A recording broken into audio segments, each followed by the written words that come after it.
How's it going, everybody? JT here on behalf of the EV Mavericks Discord and the R Ethereum Daily General Discussion on Reddit. This is the Weekly Dudes live stream. It's all about showcasing the best of the week from the R Ethereum Daily General Discussion. This is a reading along reaction series. If you want to head on over to dailydoots.com, you can check out our rich list of all the people that have made the Daily Dudes, as well as all the lists of the Weekly Dudes we've had now. This is our beloved website designed and produced by our very own Hani Abu, and all of our Daily Dudes are calculated and mathematically arranged with the click of a button by Tricky Troll. And of course, we'd like to thank the A Word for curating the Weekly Dudes, which is this show right here.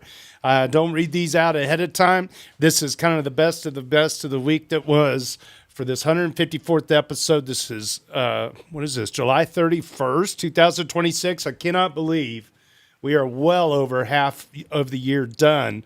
And hopefully by this time, next Friday, we will know a little bit more about the Clarity Act. And if we're able to get that thing pushed across the finish line, or at least onto the next step before the, I think they call it the congressional break or whatever it is.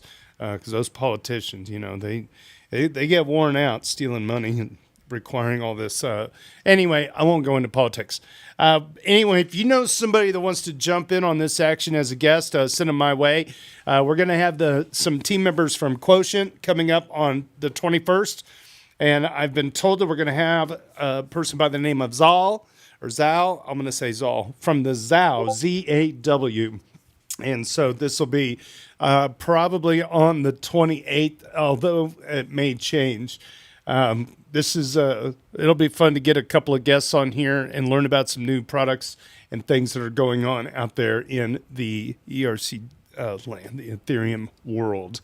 Okay, so I got Logri the Bard here. Logri, how are you doing, my man? Good to see you jump on. Doing fine. Very good. Zal, you got your hand up. You want to jump up here on stage, you can. He happened to come into the audience. Good to have you on the show. GMs, DM, everyone. I hope we're doing wonderful. Excellent.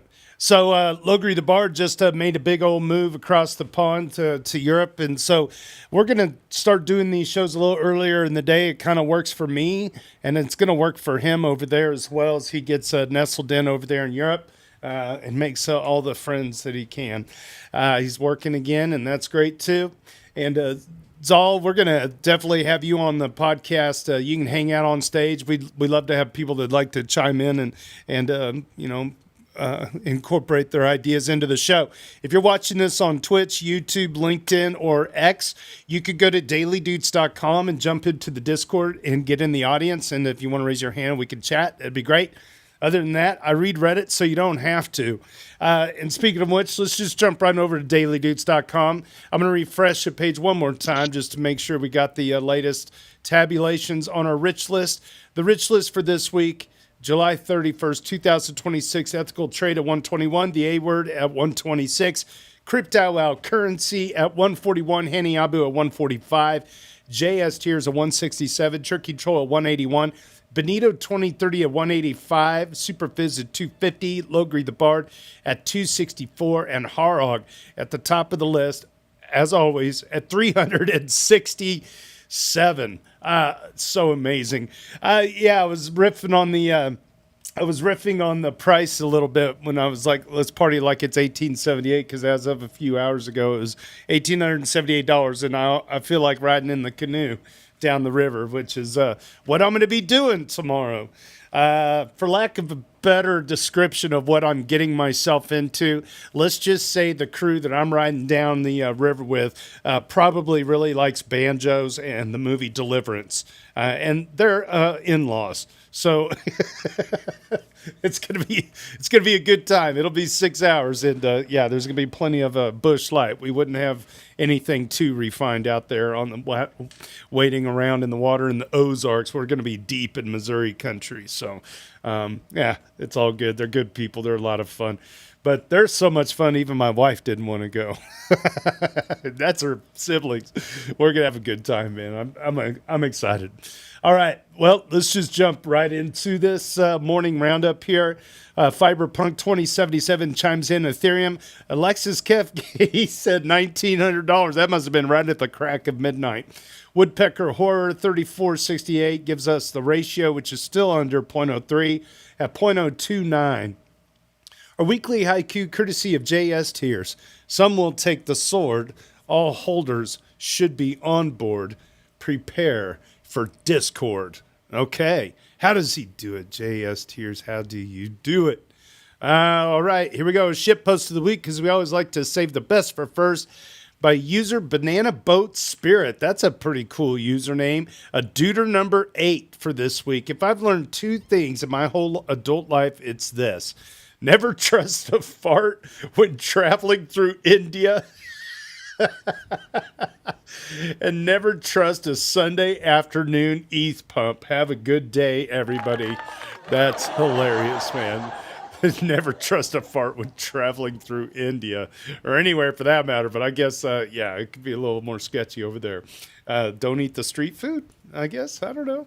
None ether the less. How do I say that? None etherless.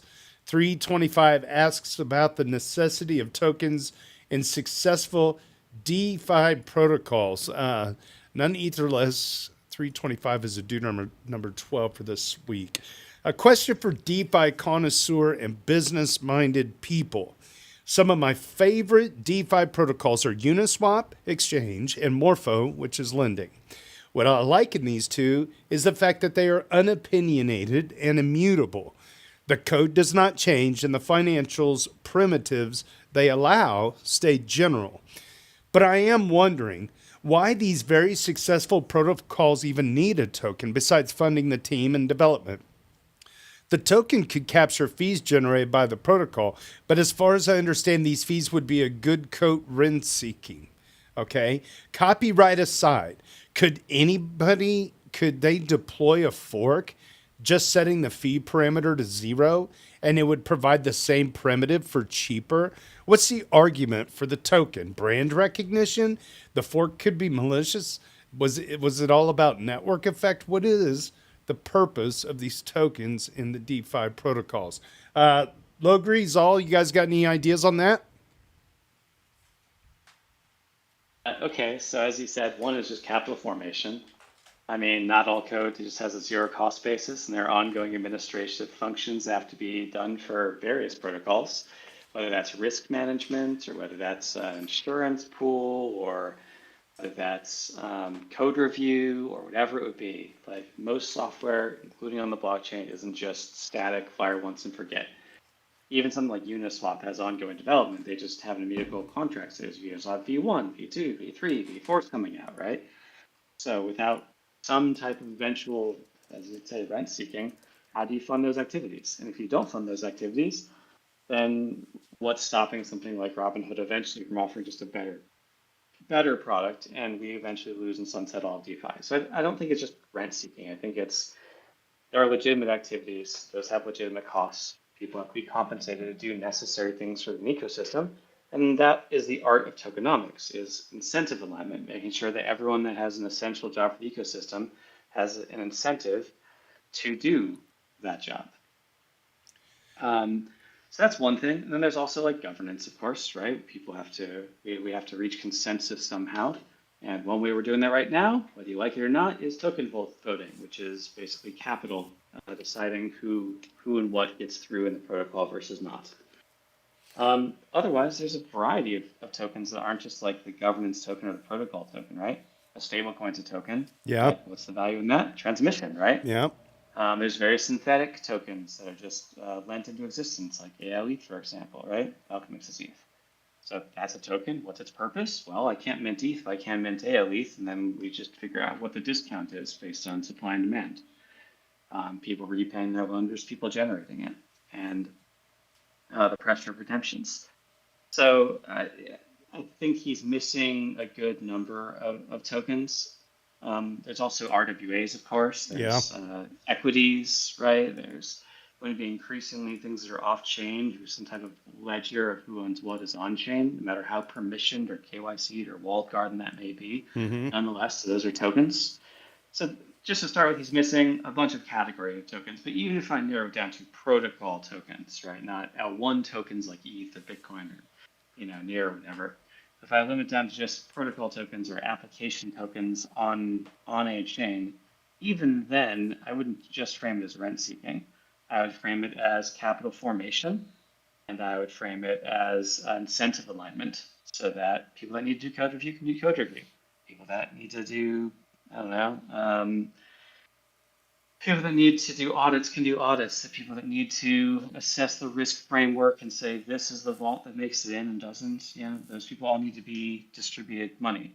Now you could try to skim, just like off of, just imagine you can have a token. You skim to some type of pool and then you direct the money to those parties directly without some token governing that. But then how do you decide who gets how much of that skim? Right. And if you need to change one of those underlying parties somehow, how do you do that? And quickly you get back into this governance debate, right? It just seems to be an unavoidable thing that nothing is set up perfectly from the outset. And if anything has an ongoing commitment, there has to be some money for that. And when we're spending that money, of course, we have to somehow decide who it's spent on. What are the legitimate expenses of it, right? And right now we use token voting for that. I do think there are better systems right now. That's what we do. And I think also just in general, I felt like there was a time there where it was just kind of expected that your team releases a token, and then you started rubbing up against all the regulatory problems and like a yield. Let's say Uniswap, for example, if you have a yield generating token intertwined with the protocol, I'm wondering if there would be a lot of regulatory scrutiny amongst the different governments, and in some way maybe less people would be allowed to use it, which would lower fee revenue on just the transactions to the team. I don't know. It just like it's Most of those muddy laws, water even thing. around the world, most of the laws, even around the world, aren't on the user side. They're on the person providing the Right. financial instruments. You're not allowed to admit and sell the token, but they're not going to criminalize someone for using Using Uniswap usually. Yeah. That said, there are institutions that are like, if this thing is potentially sketchy, we don't want to be associated with it, right? Yep. So if the protocol isn't above board because as a token, then I don't think Fidelity is going to launch an integration with them or something, right? Right.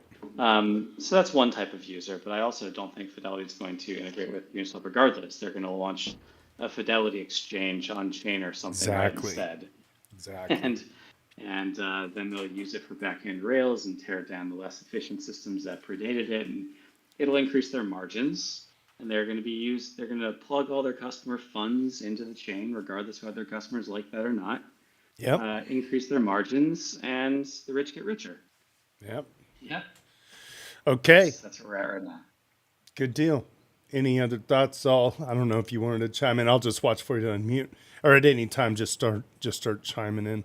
All right, we'll move on down the list here. Edmund Egger, fellow moderator, is impressed how develop.gwe domains are.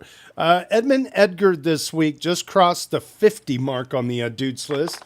That's a pretty significant number. Edmund Edgar was always a team moderator for our Ethereum, but he used to frequent our ETH Finance, our old sub, a lot, and as a moderator and a community member in both places, really climbed up the charts, and it's really cool to see him cross the 50 mark this week.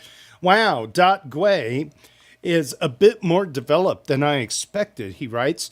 Lots of infrastructure working. If you go to gwe.domains, let's go take a look real quick. The Gwe name service, okay? It's like ENS service, but .gwe, I guess, right? And it looks like they've removed all the governance features, which is really nice. I considered making a fork to do this when ENS introduced the governance features in circa 2019-ish. it was so obviously all going to end it in tears. The main problem with removing governance is that you can't set the fees dynamically, so they might end up inappropriate, but they've just set reasonable low fees. They get burned instead of going to a treasury. These are probably okay even when ETH is 10K. So, for example, one byte is zero point 0.5 ETH, 2 byte is 0.1 ETH, 3 byte is 0.05 ETH, and 4 byte is 0.01 ETH. Anything longer is 0.0005 ETH. All right, there you go. Even you and I can afford that. We can afford that. I like that. That's getting into $1.50 Costco hot dog territory eventually. Very good. Master Roche. Yeah, go ahead. My first NFT purchase was my Zal.eth name, and I was like, oh, like that's a lot of money, but like I'm gonna do it. And then I realized the 4 letters is really killing me. Yeah. But you got an airdrop out of it, right? So it paid for itself eventually. Yeah. Nah, I got it in 2023, so no. So that's interesting. The fewer the characters, the more expensive.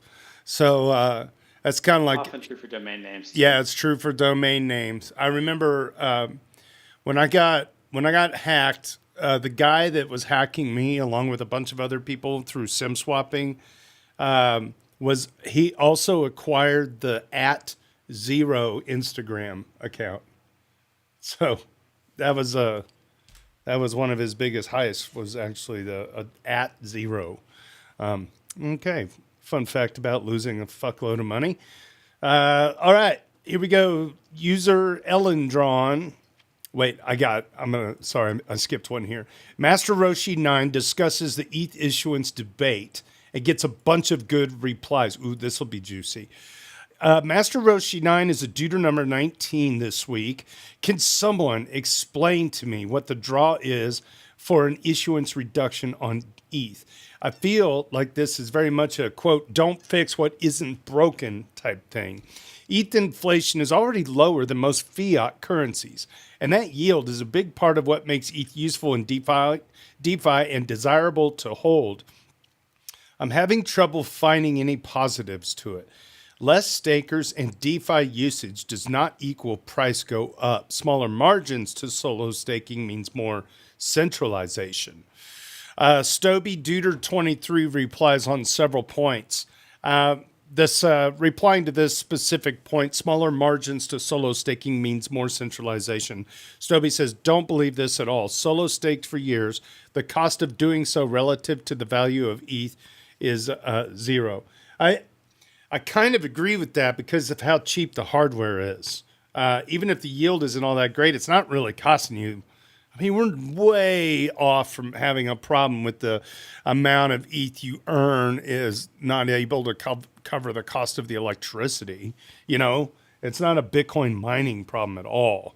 Okay, I'm going to move on down. I'm going to find some that got upvoted a bit more. Well, it looks like Logri's post got removed. I just approved it. I'll come back to Logri's post. It says 14 upvotes. Someone saw it. Yeah, and the only reason it got removed was probably a drunk auto moderator, unfortunately. But it got 14 upvotes, so it's good. I don't see a note here where any other moderator removed it, so it was just a generic Reddit doing Reddit things. Truth Seeker, Duder number 6 says 100%. ETH's tokenomics are already solid. There's nothing to fix. If supply grew over 5% a year, I would agree, but it's currently growing under 2% a year while adoption is growing rapidly. There is also a percent of ETH lost per year. It may be small, but every year there will be people that pass away without a plan or just lose access. That's a good point. Moving on down, Woodpecker Horror 3468, Duder number 7. If I had enough brain cells left to come up with the algorithm, I'd propose a new mechanism. Instead of issuance versus burn, depending on usage and fees, I'd set issuance equals burn, with validators bidding for the fees and or staking return they are willing to work for. Confused Guy 1212 responded to that saying there was a similar EIP, I thought. I don't know why I never gained momentum. They wanted for MEV, or MEV to bid on amount of burn instead of amount paid to validator proposer as a fee. Logrees replied that got the most upvotes, shocker. If I had to steel man the argument, I would say the plan has always been minimal viable issuance. Is it viable to reduce the issuance on ETH? If so, then that was the consensus strategy at the time of the merge. To put it another way, does it really benefit the network to overpay for security?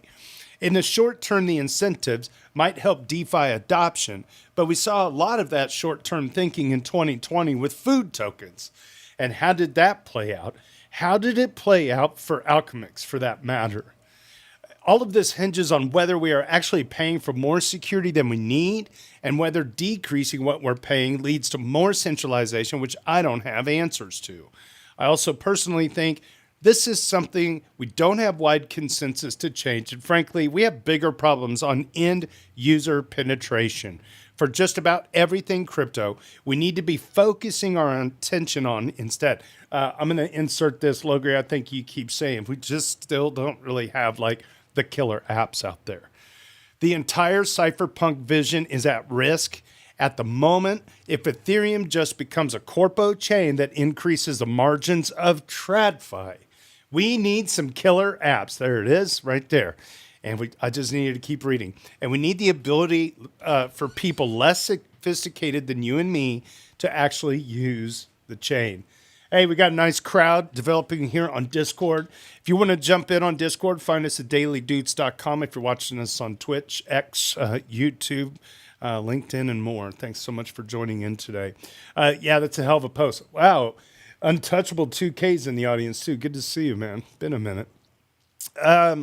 Yeah, this is the issuance debate. I'm kind of in the camp of if it ain't broke, don't fix it. I like the 2% per year. I think that's good enough. But yeah, I think at the end of the day, the real danger to the future literally has nothing to do with issuance. It has everything to do with adoption and just real people, basic people with 3 brain cells like me, using apps that are just amazing and work in every way, every day. That really don't soak the pockets of TradFi with more of our dollars. I dig it. Good stuff. Yeah, it's always a good conversation, but I think it's way overblown in the FUD world on a consistent basis because they want to keep beating that drum that the issuance is the problem. The issuance is not the problem. It just hasn't been. It was at maybe one time during proof of work, but then you'd have the difficulty bomb go off and whatnot. But right now, it's like, okay, deliver me the killer app. Where's it at? And it's hard. I was talking to, of all people, Paul Brody, formerly EY, formerly EEA, and he summed it up. He's like, it's really hard to build it's really hard to break through with a really high quality app just with normal tools. But it's 10 times harder on the blockchain. And if you're trying to do zero knowledge privacy tooling within those apps, it's 100 times harder. And there's like almost no amount of AI that you could throw at some of these problems. It's just going to take time. That it's kind of like electricity was the fastest way that the world could improve itself, but it still took really 100 years to see all those improvements. They didn't run lights to every house for a long time. I remember, this is way side note, but it is kind of like the development of technology does take time, even something like electricity. I just interviewed my parents telling stories. My dad's a really good storyteller, and he told me out in western Kansas in the 1950s, okay, electricity had already been around for a while. This was in the 1950s, and my grandfather out in northwest Kansas, very sparsely populated. They still didn't have a ton of electricity running everywhere, but he was the first person to have a mercury sodium light that's super bright out on the farm site that would automatically turn on at night and off in the morning. And he said it was such a novel thing that some of the other farmers around the area would come to their driveway in the evening and sit there and wait for it to turn on. And that was in the 1950s. And we'd already had electricity in certain parts of the United States for quite a while, but, it still takes time to penetrate. Not that I'm saying folks out in western Kansas are the target audience, but saturation takes time no matter what the industry is. Okay. And I'll move on unless anybody wants to chime in on that. But yeah, the issuance thing I think is a little bit overblown on a regular basis. Okay, user Ellendron looks at the near-term macro outlook. Ellendron for this week is a Deuter number 2, relative newcomer to the whole scene here. Good to have you here. Let me close some tabs out. The CME Group FedWatch says 68.5% chance that the FOMC will hold rates instead of a hike on Wednesday. That's a bump of about 7% overnight. Reuters stating that the BOJ is predicted to hold rates in Japan on Friday. No fear of yen carry trade unwind in the immediate term. U.S.-Iran peace talks supposedly going in the right direction. I call bullshit on that. ETH BTC back above the 200-day and BTC still holding above the 200-week.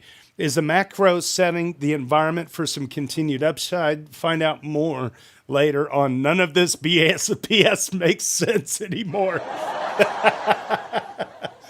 Oh, shit. Yeah. I'm not going to go look up the source. I do listen to a political podcast, more of a libertarian bent guy, Scott Horton. I don't know if anybody ever listens to Scott Horton. It's a Libertarian Institute guy, author, and blah, blah, blah. Anyway, he was interviewing this gentleman. They were reporting that Germany and several other European embassies are evacuating Tehran. That worries me a lot because if you're getting all of the international people out, I fear that an escalation is going to happen, and I don't want to even think about a world where we start talking about like tactical nuclear weapons being a thing because that's horrifying. Anyway. Yeah, I think when you're taking steps that lower the cost of escalation, right, you're increasing the chance of escalation. Mm-hmm. So if you're going to pull all the international people out of Tehran, well, then the cost of doing something to Tehran is lower. This idea that we're going to open up this can of worms that somehow smaller nuclear warheads that only kill 15,000 people a pop or whatever. And it makes my stomach turn. I'm tired of it. I think the world's tired of it. We just got madmen in power. Okay. America got what they voted for. Yep. We'll see what happens. Yeah, we got problems, people. All right. User Master Roshi finds an interesting on-chain experiment on Mega ETH. Holy crap. Master Roshi 9 is a double deuter for the week. That's amazing. Great job. He's an old school name. He's been showing up. Yeah.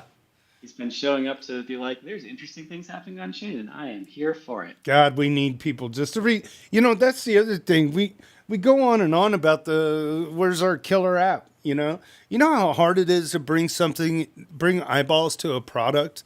Like I thought about this too. You could have a world changing invention that could be easily and cheaply produced to benefit people and make it recyclable and all these other things. And it won't ever see the light of day because of the marketing firepower you have to fight for attention these days. You know what I mean? So anyway, another interesting on-chain experiment, writes Master Roshi 9. This is according to x.com. Let's open up this tweet here. Stomp overview, or on-chain is fun now. I'm going to give it a like. Stomp overview. Okay, I'm going to read the post first. This guy built a fully on-chain Pokemon type of game on Mega ETH. Hey, okay. Now you got something. It says it's pretty cheap to play. Well, hopefully if it's on Mega ETH. I've actually never used or had a desire to try Mega ETH. but this will maybe give me an excuse. I would love to see more experimentation like this. This is the kind of thing that is completely unfeasible to do on any layer 1 and most layer 2s. I've always found the apparent speed of Mega ETH to feel buzzwordy because my brain doesn't naturally come up with use cases that require that kind of speed compared to any other layer 2. But here is one, I guess. I know we're all feeling down on the price, but I'm starting to find fun things to do on chain again. And that's usually a good sign for things to come. At least it was in prior bear markets. Now let's go to the tweet again. Stomp overview. Stomp.gg is a fully live on chain, and it's a lot of fun. Collecting mons, challenge your friends, and wager in battles. Okay, so there you go. It really does look like a 8-bit Pokemon thing. I genuinely believe Stomp is one of the most interesting, complex, and fun experiences you can have on chain today. We've already run over 3,000 battles on mainnet. If you want to see what's possible with ultra-fast blocks, ultra-low fees, and ultra-insane over-engineering, I think this is it. Well, what is it? It's basically a fully on-chain Pokemon. You start by collecting a team of Mons, and then face off against your opponent in quick turns, choosing moves or switching Mons. There's a rich and varied set of mechanics. Moves can revive other Mons, deal damage in future turns, or swap other Mons in or deal damage over time. If there was something you liked about competitive Pokemon, there's probably a variant of it here and more. If you've played turn-based RPGs, a lot of the mechanics will be familiar to you. During battle, there's a resource system, elemental types, and various move synergies. And it all costs less than a penny in ETH to get set up and play. And everything happens fully on chain. There's the rest of this is available on X. 0x Mons, all one word. You can find the article on X on this user's account. They got 32. I've already followed them, so that's good. I've been following them. I must have. We should get them on the podcast. We should. So at stomp.gg on X, and the author is 0x Mons on X, and we should, if you're, hopefully they can see this thing. We'd love to talk to you guys. Let's talk about having fun on chain again. I know. Yeah, and that's definitely something that we could demo and give them a little visibility. Like I said, it's hard to bring eyeballs. And anyway, you got to have some fun. I think it always does kind of start with fun, especially in the crypto land. And we like our memes. It's going to be fun or porn, but yep, drives technology, right? That's right. I love it. Alexis Kev shares the latest efforts at preserving CryptoPunk's permanence. Alexis Kev is a 117. Below is a link for an interesting article which explores the thoughts and plans of the Ethereum CryptoPunks community and stewards on how the CryptoPunks.app could be a permanent part of the network, or of the artwork. Preserving the canonical website. Copy pasted the conclusion of the article, but I highly recommend reading the whole thing. If you want to read the whole thing, it's available on X as well, at MaxandD, MaxAnd, Max and 98. Okay, Max and 98 on X.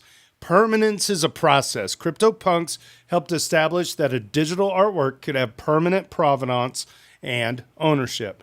Then the project went further. It moved from a hash of one composite image to a fully on-chain pixels and attributes. It opened its market interface so others could operate independent clients. The next step is to apply the same ideas to the official website. This does not require forcing every byte of the modern application into Ethereum.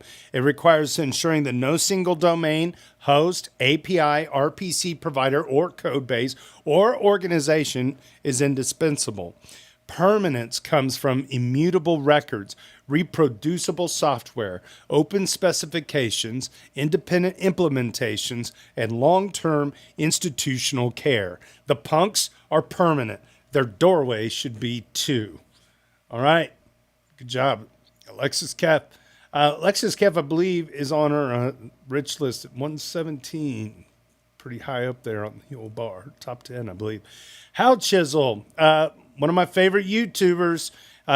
He keeps bringing good stuff to YouTube, and most importantly to the R Ethereum website. So if you guys haven't found him on Reddit, he's almost always on the front page, and I always love shouting out In April his channel is just so good. 26, the head of product at X, Nikita Beer, posted a screenshot. Crypto was the #1 most muted topic on the platform. So Okay, that right there is a headline. Crypto is the #1 most muted term on the X website. if the evidence wasn't already clear in real life, then you can certainly trust the data It's a from X. headline. That's literally the headline. Yeah, it's just it's crazy. But Well, yeah, you can't say you don't understand why, right? yeah, I get Because it. with crypto, there's so many people that are out to take your money. There's money involved. The scam is the And biggest the reason to people- mute it. Exactly, and the people that can afford to be the loudest are the scammers. Exactly. So people don't have the time or energy to sort through what's a scam, what isn't, and so they just block the whole topic. Yeah. Why? Because it's crypto stuff is obnoxious to most people. That's right. Like, yeah, money's simple. Like, show me what I can do with it. Then a second later, they're confused and they're done with that, right? Yeah, very short attention span to really try to grasp it, and it's even made worse by scammers. It's just it's just so noisy. That's why people need to come back to Reddit, y'all, because we got a strong moderator team. We have a great community, and we like to kick the trolls out, and we obviously ban scammers with the help of some of Reddit's algorithms for fraud detection and whatnot. But we've also got a dedicated, real human moderator team. We got a team of 12, and we could handle 10x the volume of people we have right now. So come on back to Reddit. How Chisel says in the video, the clearest view of a man is from below, applies to an industry all the same. What we build out of this current trough provides the true view of where our intentions and principles lie. Because one fact remains, this industry refuses to die. My latest piece on if there is anyone left in crypto takes on a more journalistic approach as I explore this topic with my guests Griff Green, 0xjustice.eth, Amir Amin, Naomi Oba, and Colin. So he got Griff Green on there and 0xjustice.eth. These are some OG people. If you look at the post on Reddit, let me get back to the top, because he had a top level post. He didn't. I always tell him to make sure you put it in the daily too, but I want to go to the top level post because he has a nice write up here. But what it did is it actually brought a lot of people that don't come to the daily that are on the front page of Reddit and look at the R Ethereum front page. There was quite a long comment stream that took place here, and one of the biggest upvoted things was Twitter is a shithole full of scam artists, and posting anything about crypto will immediately get you bugged by a bunch of bots. Of course, it's the most muted word. Have you ever been on Twitter? And what the hell are you still doing on Twitter now? And Hal Chisel has a pretty good response. As much as it sucks, it's still the best place for the on-the-beat news and the liveliest conversations. I'm gonna put a footnote there that I talked to David Hoffman, Anthony Sassano, a lot of these OGs, DC investor. And I'm like, why'd you guys all leave? And they said the same exact thing. As much as it sucks, it's where the action is, right? It's not on Reddit anymore. So it's just the facts that they went with. Okay. Let's see. This person got removed, got you approved. Marcus Weber Berlin says Twitter's real value for crypto isn't the post. It is who you can actually reach in the replies. A founder or protocol dev will respond to a cold reply in a way they'd never respond to a cold email. Okay? And that symmetry is genuinely hard to replicate anywhere else. Reddit has the volume, but almost none of the signal. Most threads are people talking past each other with no skin in anything they're describing. Yep. Logree, let's see. Logree, your shit got removed again. What is happening? Dude, you're shadow banned, Logree. So we're gonna fix that. I'm gonna give you a link. So I'll DM you after the show. Actually, I'll put it right here in case anybody ever gets shadow banned. I'm gonna reply right now with this. There's an appeal link you can go to, and I think it's somewhat automated. Appeal. your shadow ban, and there's no reason why you should be. This is I think another what problem with happened- Reddit. This is another problem with I- Reddit. Is that kind of I'll shit? take a guess. So there was a Chisels post that I was leaving some feedback on, Yeah. and my Reddit mobile app was saying like, failed to process it basically. So I did a retry, and then it posted multiple times the same thing. And I assume someone saw the double post and reported the second one as spam or something, and it just Yeah. shadow banned me by that mechanism. Yeah, and I'm wondering how many people just kind of do a silent walk away when that happens. They don't understand that it can be reversed. There's another reason why some people leave is they got tired of that kind of crap, you know. And we went through and kind of tweaked the auto moderator a little bit to kind of ease up a little bit. Well, the problem was during like the ICO craze, you had a million tokens a day getting generated, and so many scammers coming in. But now it's a lot better. But we'll get that fixed, and we'll make sure that doesn't happen again, at least within our power. Anyway, yeah. So check out How Chisel's YouTube channel. It's got 18,500 subscribers, and just really good quality content, great editing. There's all kinds of. It just keeps your attention. So we've kind of, I guess what I like about his style is it just hits a lot differently than a lot of crypto YouTubers did in the past. It's more of like going through the walk of life with crypto more so than the number go up kind of, hands on face, aghast, kind of thumbnail clickbait stuff. So he does a really good job. Okay. Well, I think that's it for today. I don't know if anybody else has anything they want to chime in on. Be sure to subscribe to us wherever you can, dailydoots.com. We'll get this podcast published out from this live stream here in about an hour. And when I say we, I mean me. Kind of a one-man band on the production side, but we got a whole team of people at dailydoots.com still putting this show together for 154th episode.